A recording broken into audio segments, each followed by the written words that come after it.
न केवल भारतीय इतिहास में बल्कि विश्व इतिहास में सम्राट अशोक मौर्य को महानतम माना गया है। विश्वविख्यात इतिहासकार H.G. वेल्स ने अशोक मौर्य को सम्राटों में महानतम सम्राट कहा है। अपने पिता बिंदुसार की मृत्यु के बाद अशोक मौर्य सिंहासन पर बैठा। सौभाग्य से हमारे पास ऐसे साधनों की पर्याप्तता है जिनके आधार पर हम अशोक के इतिहास को जान सकते हैं। इन साधनों को हम दो वर्गों में विभक्त कर सकते हैं, साहित्यिक साक्ष्य और पुरातात्विक साक्ष्य। साहित्यिक साक्ष्य को भी हम दो भागों में डिवाइड कर सकते हैं, एक धार्मिक साहित्य और दूसरा लौकिक साहित्य। धार्मिक साहित्य में हम बौद्ध धर्म से संबंधित जो रचनाएं हैं जिनसे हमें अशोक मौर्य की जानकारी मिलती है उनको रखते हैं, और लौकिक साहित्य में हम कल्हण की राजतरंगिणी और विदेशी यात्रियों के वर्णन को रखते हैं। लौकिक साहित्य है उसके भी जैसे हम दो भाग कर सकते हैं, भारतीय साहित्य और विदेशी साहित्य। फिर पुरातात्विक साक्ष्य जो हैं उनमें अशोक के अभिलेख हैं जो ब्राह्मी और खरोष्टी लिपियों में लिखे गए हैं, प्राकृत भाषा में हैं। इसके साथ साथ कुछ अन्य शासकों के अभिलेख भी हैं जिनसे हमें अशोक के जीवन से संबंधित जानकारियाँ मिलती हैं। सबसे पहले साहित्यिक साक्ष्यों में हम धार्मिक ग्रंथों की बात करते हैं, तो धार्मिक ग्रंथों में प्रमुख रूप से उल्लेखनीय है सिंहली अनुश्रुतियाँ। सिंहली श्रीलंका का प्राचीन नाम था और सिंहली अनुश्रुतियाँ हैं वो दीपवंश और महावंश, इन दो ग्रंथों को मिलाकर सिंहली अनुश्रुतियाँ कहा जाता है। दोनों ग्रंथ बौद्ध धर्म के हैं और दोनों ही पाली भाषा में रचित हैं। हालांकि इन दोनों ग्रंथों की रचना है वो 4वीं और 5वीं शताब्दी ईसा पूर्व की मानी जाती है।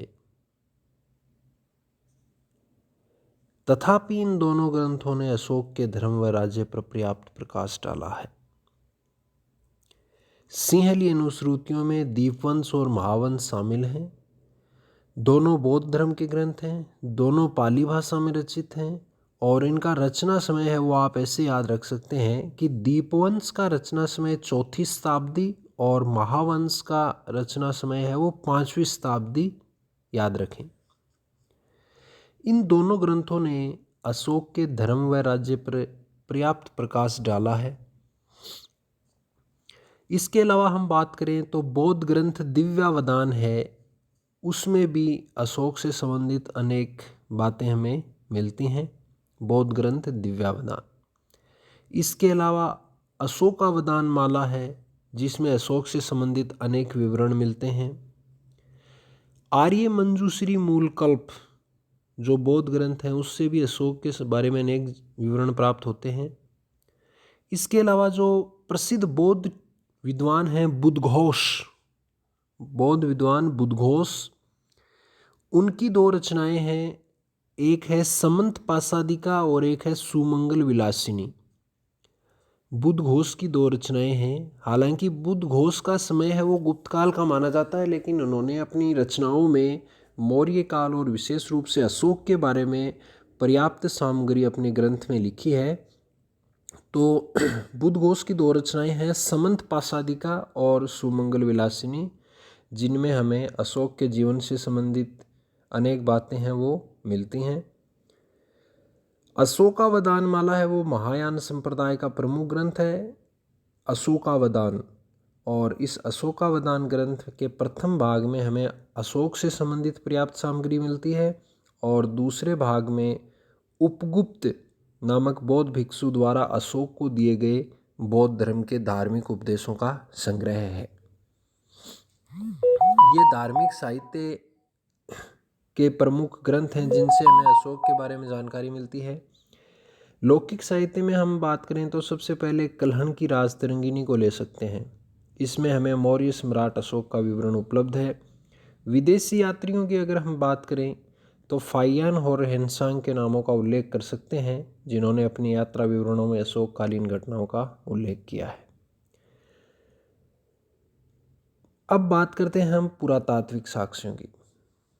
पुरातात्विक साक्ष्य हैं, इस वर्ग में सबसे पहले हम अशोक के विभिन्न अभिलेखों को ले सकते हैं, जिनसे हमें अशोक के जीवन, उसके प्रशासन, धर्म के प्रचार और तत्कालीन सामाजिक अवस्था जो है उस पर अशोक के अभिलेख अच्छा प्रकाश डालते हैं। अशोक के अभिलेख भी जैसे 3 भागों में विभक्त हैं, शिलालेख हैं, स्तंभ लेख हैं और गुहालेख हैं। वो हम आगे के वीडियो में देखेंगे। अशोक के अभिलेख हैं वो अशोक के शासनकाल को जानने के सबसे प्रामाणिक स्रोत हैं। ब्राह्मी ख्रोष्टी लिपियों में होने के साथ साथ ये प्राकृत भाषा में हैं। और अशोक के अभिलेखों के अलावा हम बात करें तो शक शासक रुद्रदामन का जूनागढ़ अभिलेख, उससे भी हमें मौर्य काल, विशेष रूप से चंद्रगुप्त मौर्य और अशोक के बारे में जानकारी मिलती है। रुद्रदामन के जूनागढ़ अभिलेख में हम प्रमुख रूप से सुदर्शन झील का इतिहास है वो देखते हैं। इसके अलावा गुप्त सम्राट स्कंदगुप्त के अभिलेखों में भी अशोककालीन घटनाओं पर प्रकाश डाला गया है। तो ये जो हैं वो अशोककालीन इतिहास को जानने के साधन हैं। लघुत्रात्मक प्रश्न है वो अशोककालीन इतिहास को जानने के साधन में इस प्रकार बन सकता है। अगर निबंधात्मक प्रश्न की बात करें तो निबंधात्मक प्रश्न में फिर हमें इनको विस्तार पूर्वक समझाना पड़ेगा। जैसे अभिलेख हैं तो उनमें सब अभिलेखों को थोड़ा थोड़ा विस्तार दे के उनको समझा सकते हैं।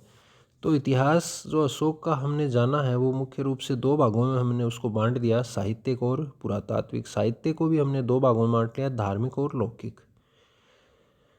फिर लौकिक है उसमें भी मुख्य रूप से भारतीय साहित्य में राजतरंगिणी है और विदेशी साहित्य में फाहियान और हेनसांग के विवरण हैं। और पुरातात्विक साक्ष्य हैं उनमें अशोक के अभिलेख हैं, रुद्रदामन का जूनागढ़ अभिलेख है और स्कंदगुप्त के अभिलेख हैं।